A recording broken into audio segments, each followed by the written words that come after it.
안녕하세요. 함께행보험교회 정유한 목사입니다. 9월 7일 아침 기도회 시작하겠습니다. 오늘 함께 볼 말씀은 갈라디아서 3장 19절에서 29절의 말씀입니다. 그러면 율법의 용도는 무엇입니까? 율법은 약속을 받으신 그 손이 오실 때까지 범죄들 때문에 덧붙여 주신 것입니다. 그것은 천사들을 통하여 한 중개자의 손으로 제정되었습니다. 그런데 그 중개자는 한쪽에만 속한 것이 아닙니다. 그러나 하나님은 한 분이십니다. 그렇다면 율법은 하나님과의 약속과는 반대되는 것입니까? 그렇지 않습니다. 그 중개자가 준 율법이 생명을 줄 수 있는 것이었다면 의롭게 됨은 분명히 율법에서 생겼을 것입니다. 그러나 성경은 모든 것이 죄 아래에 갇혔다고 말합니다. 그것은 약속하신 것을 예수 그리스도를 믿는 믿음에 근거하여 믿는 사람들에게 주시려고 한 것입니다. 믿음이 오기 전에는 우리는 율법의 감시를 받으면서 장차 올 믿음이 나타날 때까지 갇혀 있었습니다. 그래서 율법은 그리스도께서 오실 때까지 우리에게 개인교사 역할을 하였습니다. 그것은 우리로 하여금 믿음으로 의롭다고 하심을 받게 하시려고 한 것입니다. 그런데 그 믿음이 이미 왔으므로 우리가 이제는 개인교사 아래에 있지 않습니다. 여러분은 모두 그 믿음으로 말미암아 그리스도 예수 안에서 하나님의 자녀들입니다. 여러분은 모두 세례를 받아 그리스도와 하나가 되고 그리스도를 온지로 입은 사람들이기 때문입니다. 유대 사람도 그리스 사람도 없으며 종도 자유인도 없으며 남자와 여자도 없습니다. 여러분 모두가 그리스도 예수 안에서 하나이기 때문입니다. 여러분이 그리스도께 속한 사람이면 여러분은 하나 아브라함의 자손이요 약속을 따라 정해진 상속자들입니다. 아멘. 네, 바울은 계속해서 율법이 아닌 그리스도를 믿는 믿음으로 구원 얻는 삶에 대해서 이야기하고 있습니다. 결국 우리가 하나님이 우리를 부르실 때까지 우리가 하나님 나라의 영원한 그 삶을 살아내기까지 우리는 이 땅에서 하나님의 베푸신 그 은혜 아래 살아가야 합니다. 우리가 분명 하나님의 은혜를 알아 이제 예수님이 우리에게 행하신 일들을 알고 있고 또 그것을 믿기로 작정하였지만 예수님을 믿는 자로서 우리의 삶을 하루하루 살아가다 보면 또 교회 안에서 신앙생활을 하다 보면 또 우리의 삶의 여러 문제들 속에서 어려움을 겪고 그 어려움 속에서 헤어쳐 나가려 하다 보면 어느새 자꾸만 우리 몸에 힘이 들어갑니다. 여기서 힘이 들어간다라는 것은 우리가 우리의 베푸신 하나님의 은혜로 또 하나님이 이끌어 가신 그 은혜를 따라가는 것이 아니라 뭔가 우리의 노력과 우리가 하는 어떤 행위로 신앙의 행위로 우리의 삶을 살아가려 한다라는 것을 말합니다. 갈라디아 교회 성도들 또한 그랬을 것입니다. 그랬기에 거짓 교사들이 와서 우리에게 이러한 율법이 정말 중요하다. 율법을 지키는 것이 그 율법을 행하는 것이 얼마나 값어치 있으며 또한 그것을 통해서 우리가 구원을 확신할 수 있다라고 말했을 것이고 그 말을 쉽사리 그들이 받아들였을 것입니다. 꼭 율법 교사가 아니더라도 지금 이 시대에 어떤 많은 교회와 또한 교회 사역자들을 통해서 우리에게 주어지는 어떤 신앙의 행위들에 대한 권면들은 분명 우리에게 신앙의 유익을 가져옵니다. 우리가 예배를 참여한다든지 또한 말씀을 우리가 읽고 그 말씀을 암송을 하고 묵상을 하고 또한 우리가 기도를 한다든지 또한 우리가 하나님의 마음을 가지고 교회 안에서 공동체 안에서 또 섬김을 한다든지 또한 이웃에 대해서 우리가 하나님의 마음을 가지고 뭔가 믿는 자이기 때문에 그들에게 더 참고 인내하고 또 그들을 위해서 이웃사랑을 행한다든지 이런 것들이 사실 다 율법에 기록되어져 있는 거 아니겠습니까? 그런 율법을 행하는 것들이 분명 우리 안에 있어야 할 모습입니다. 그래서 야고보서에서도 행함이 없는 믿음은 죽은 믿음이다 라고 이야기하고 있죠. 그런데 그럼 왜 갈라디아서에서 바울은 계속해서 우리에게 율법으로가 아닌 그리스도를 믿는 믿음으로 우리가 구원을 받을 수 있다라는 것을 이야기할까요?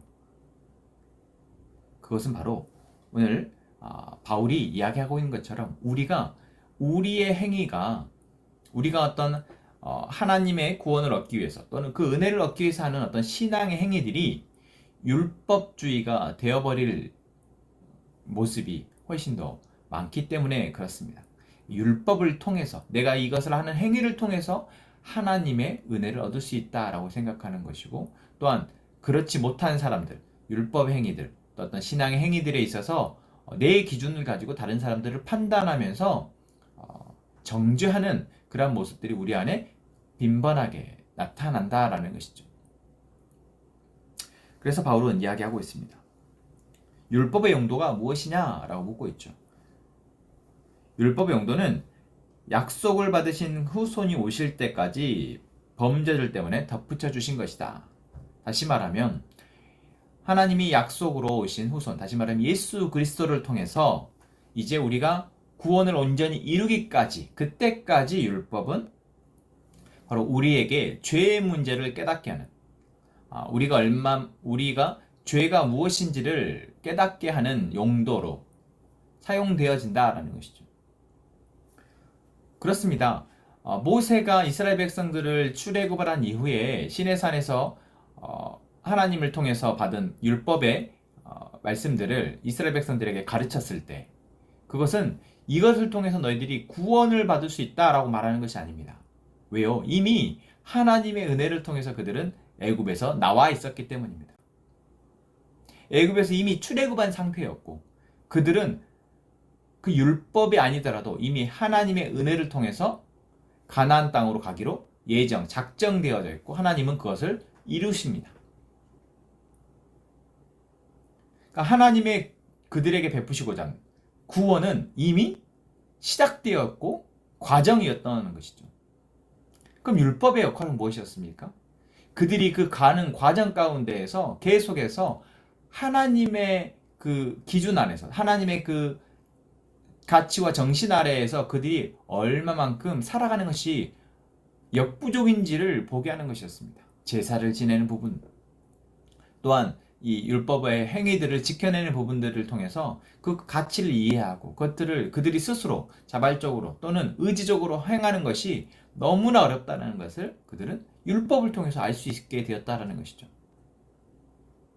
그래서 이 21절 이후부터 바울은 23절에서 특히 믿음이 오기 전에는 우리는 율법의 감시를 받으면서 장차 올 믿음이 나타날 때까지 갇혀 있었다라고 얘기합니다.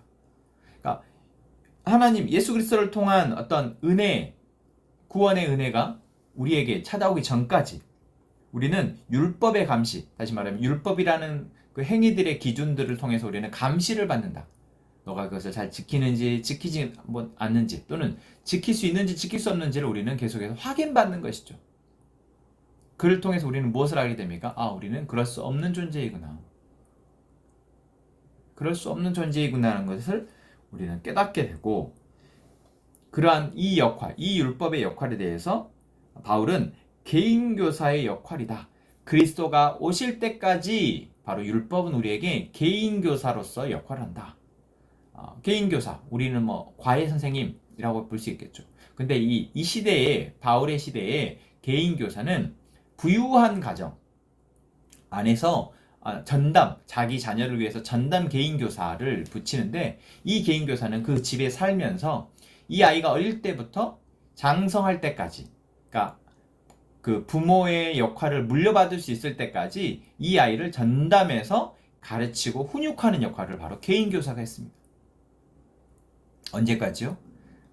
부모의 역할을 물려받을 수 있을 때까지. 보통 이제 성인이라고 할 수 있겠죠. 그 성인이 될 때까지 이 자녀가 배워야 할 것들을 배워서 훈육을 받아서 이제 아버지의 역할을, 부모의 역할을 이제 자기가 감당할 수 있을 때까지 이 개인교사가 맡았다라는 것이죠. 율법의 역할은 바로 그렇습니다. 예수님이 우리를 구원을 실행하시고 우리에게 구원을 이루시기까지 이제 율법은 우리 안에서 죄의 문제를 깨닫게 하고 우리가 얼마나 하나님에 대해서 배반하려고 하고 반역하려고 하는지, 하나님을 잊고 하나님 없이 살려고 하는지를 율법은 우리에게 깨닫게 합니다. 그러면서 우리에게 채찍질을 하죠. 그렇게 해서는 너는 구원받을 수 없다. 구원받을 수 없다. 어쩌면 교인 교사와 같이 우리에게 계속 죄의 문제에 대해서 깨닫게 하고 그것에 대해서 나와야 할 것을 이야기하고 있습니다. 그러나 예수 그리스도가 오셨고 예수님이 우리의 모든 인류의 죄를 대신 담당하셨고 이제 그것을 믿는 우리는 그 믿음으로 말미암아 이제 오늘 말씀에 뭐라고 얘기하고 있습니까? 이제 우리는 그 믿음으로 말미암아 26절에 예수 안에서 하나님의 자녀들이다 라고 얘기합니다. 우리는 하나님의 자녀가 되는 이제 은혜를 입었습니다. 여기서 자녀라는 것은 단순히 그냥 하나님의 자녀의 의미가 아니라 자녀로서 이제는 그리스도와 하나가 되어지고 또한 그리스도를 옷 입는다. 이제 그러한 권한과 권세를 갖는다라고 성경은 이야기하고 있습니다. 그 전에는 율법을 통해서 우리가 아무리 해보려고 해도 안 됐던 것이 어떻게 예수 그리스도를 통해서 한 번에 이루어지냐? 이것이 바로 믿음의 신비이죠.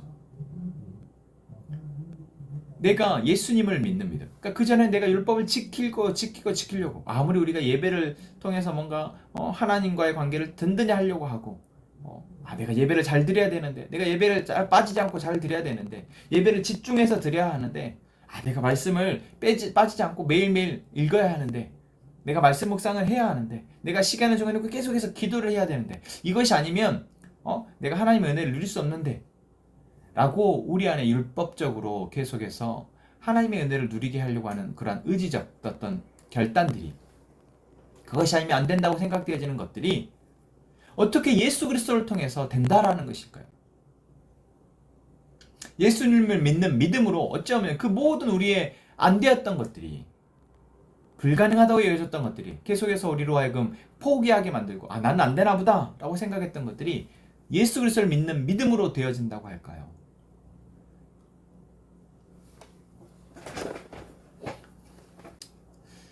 여러분, 우리는 성경이 우리에게 예수 그리스도를 통해서만이 하나님의 구원을 누릴 수 있고 예수 그리스도를 통해서만이 이 땅에서 우리가 그리스도인으로서 삶을 살아갈 수 있다라고 말씀하신 이 말씀을 머리로가 아니라 우리의 마음으로, 우리의 영혼으로 받기를 원합니다. 왜 이것이 안 될까? 왜 이것이 안 될까? 여러분, 우리가 이 마음을 가지고 하나님 앞에 기도하기를 원합니다. 그 마음의, 그 기도의 시작점은 무엇입니까? 예수님, 나의 삶의 주인이 되어 주십시오. 내가 지금까지 하나님을 믿으려 애를 쓰고 하나님으로 살아가려 애를 써서 안 되었지만 그래서 포기하라고도 했었지만 이제 다시 내가 예수님이 나의 삶의 주인이 되어 주시기를 원합니다. 예수님이 나를 위해서 하신 그 일을 내가 믿고 또한 내가 예수님과 함께 있을 때 예수님이 나를 통해서 하실 일들을 내가 믿는 믿음으로 살아가고자 합니다. 주님, 나를 그리스도 안에서 그리스도를 은혜를 누리는 자로 살아가게 해주십시오. 여러분, 이 시간, 이 순간 기도하는 저희가 되기를 원합니다. 더 이상 우리가 율법으로가 아니라 더 이상 우리가 우리의 의지나 우리의 노력으로가 아니라 예수 그리스도를 통해서 되어지는 그 은혜를 여러분 내가 정말 간절히 누리기를 원한다라는 마음으로 기도하기를 원합니다.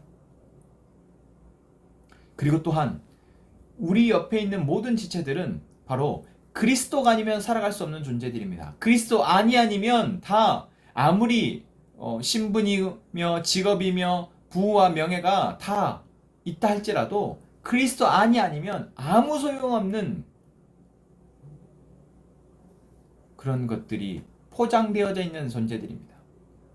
다시 이야기하면 그리스도 안에 있으면 우리는 그 어떤 인종과 종족과 성별과 부의 유무와 직업의 차이들이 아무 의미 없고 그 모든 것들이 그리스도 안에서 하나가 되어질 수 있다는 것을 여러분 우리가 알고 이제 우리가 그리스도 안에서 우리의 옆에 있는 지체들을 바라보고 그들을 이해하고 그들을 사랑할 수 있도록 위해서 또한 기도했으면 좋겠습니다. 여러분 이 시간 우리 이 찬양하면서 함께 오늘 기도하기로 합니다. 주 안에 우린 하나, 모습은 달라도 예수님 한 분만 바라네. 사랑과 선행으로 서로를 격려해 따스함으로 보듬어가리.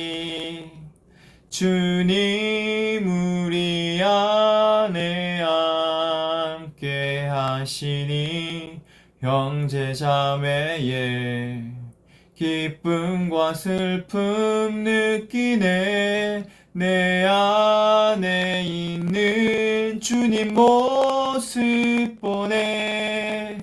그분 기뻐하시네.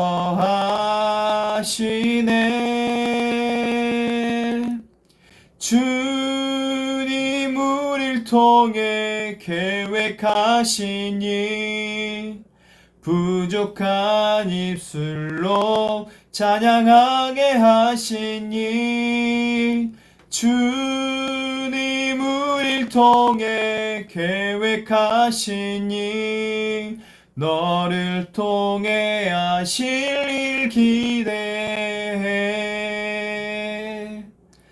주님 우릴 통해 계획하신 일, 부족한 입술로 찬양하게 하신 일, 주님 우릴 통해 계획하신 일, 너를 통해 하실 일 기대해.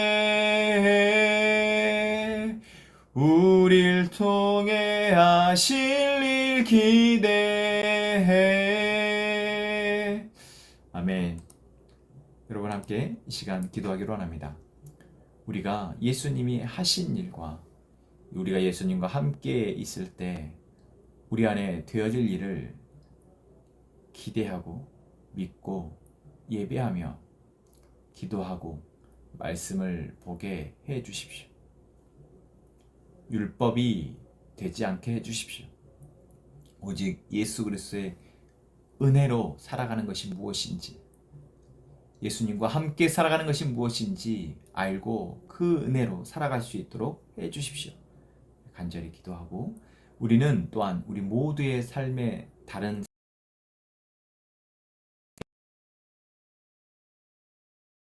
하시고 이제 서로를 사랑할 수 있게 해 주십시오. 그리고 오늘은 우리 장소영 자매, 그리고 남편 김선영 형제, 그리고 우리 시온이 가족을 위해서 기도하겠습니다. 그리고 그 이후에 각자의 기도 제목을 가지고 함께 기도하기를 원합니다. 기도합시다.